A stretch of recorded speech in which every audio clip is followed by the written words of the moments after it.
What's going on, guys? Today I'm going to talk about my Henry Big Boy X chambered in 357 Magnum and or 38 Special. Talk about how I acquired this gun, what I use it for, and all the parts that I've got on it. So to start off, this gun was a graduation gift, a college graduation gift from my father. I went to, fortunately, a pretty affordable university. Finished in 4 years, and I worked through all of college and paid my way through the whole thing. My father supported me in my very first semester. He paid for my first semester's tuition and bought my laptop that I used throughout all of college, which was already huge and a major contribution to my college education. So I really appreciated that. Fortunately, after that first semester, I was able to support myself. I worked about 30 hours a week, if not more, pretty much every semester after that. And it was really hard and it was a grind, but I finished and graduated debt-free after 4 years. And as a thank you from my father, he said, I want to buy you a firearm that will serve as like an heirloom type of gun. He said, I've inherited a few other guns from him, but those were passed down from his dad. He wanted to buy me something himself that I really wanted, that I might not have purchased on my own.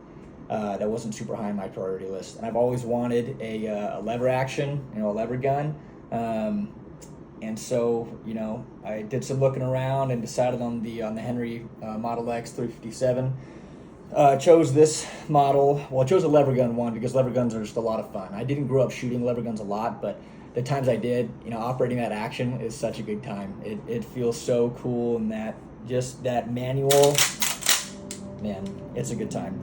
And 38 Special 357 because it's pretty affordable to shoot.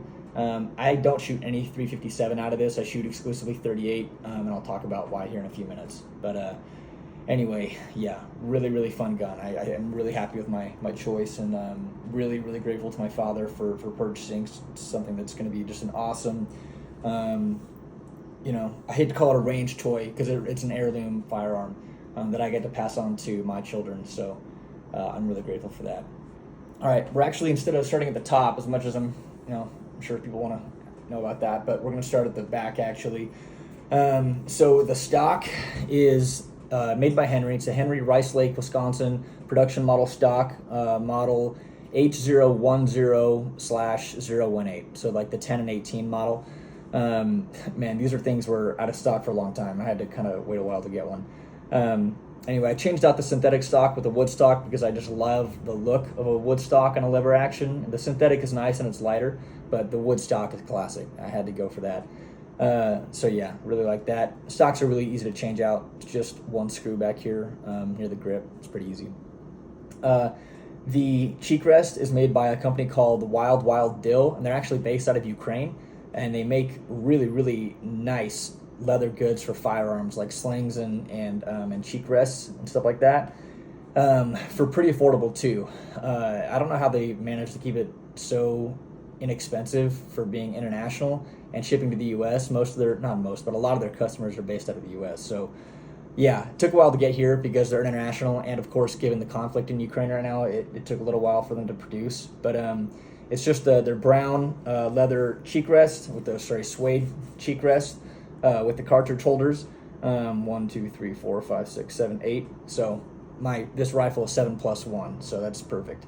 And in here, I just got, along the whole gun, I've just got a bunch of PMC 132 grain 38 Special that's still subsonic, even at that light of grain. So yeah, really nice product. Really love it. It's super comfortable, offers a really cool look, and offers the ability to store some ammo on the stock. So really nice product.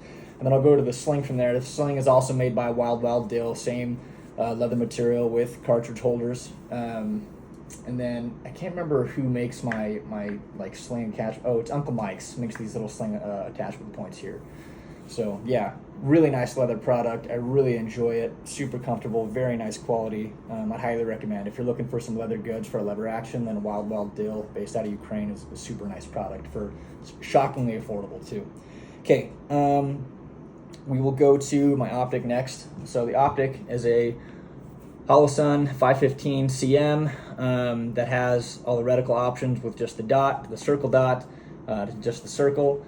Went with this just because it was affordable, and I really like the SIG Romeo 4T line and the 515 line are pretty much the same optic. but the hollow stone was a little bit more affordable to get. I didn't need anything like crazy bomb proof for this gun because it's just a range toy. But it's a really nice optic. It has a kill flash. Funny enough, there's no really, I don't have a practical need for a kill flash on this gun at all, but I don't notice it. It's pretty thin material. Anyway, good optic. I put it on a SIG Romeo 5 low mount because I wanted it as low to the gun as possible because it's already, you know, however many inches, you know, 3 or so inches above where your cheek's resting. So I'm actually getting more of a chin weld on this to get down to this optic. So I certainly didn't want anything that was higher than a low mount. Otherwise it would have been kind of uncomfortable to shoot. And it's solar powered. Is that a gimmick? I don't really know, but it's a good optic. I like it a lot. I don't have any internal upgrades going on. I know that, what's that company that modifies all the lever actions and makes them super cool? I can't remember. But no internal modifications. I'll say the trigger on this is shockingly nice. I mean, I know Henry makes a really good product, but we'll just show you how light it is. And once it's cocked, it's way back there.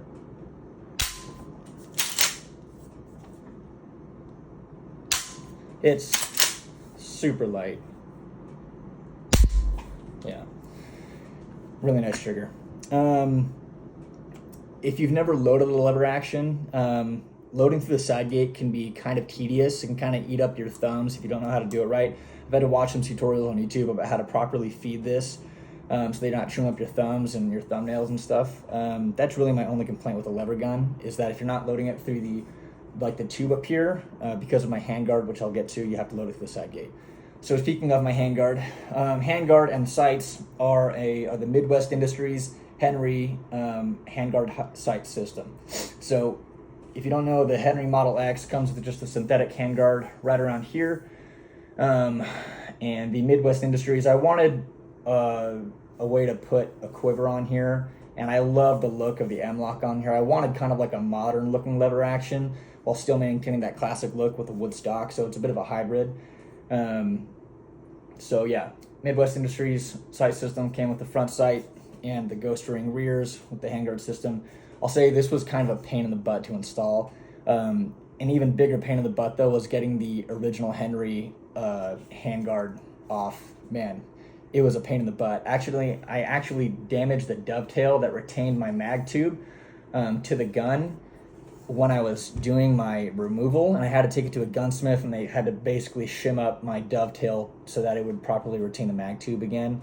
So that was kind of a pain in the butt, and that was unfortunate. But anyway, just forewarning, if you're going to get the Midwest Industries handguard and sight system for the Henry model, just be aware it's kind of a pill. So up front, I've got an Arasaka Picatinny finger stop.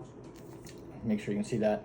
I wish that this was actually right where my sling attaches. That's really where my natural hand position is. I just don't like having my hand right there where my sling is. So I've got it a little bit further out, and I just wrap my index finger around it, and you can actually C-clamp this, and I have enough clearance for my optic to still be able to see my reticle.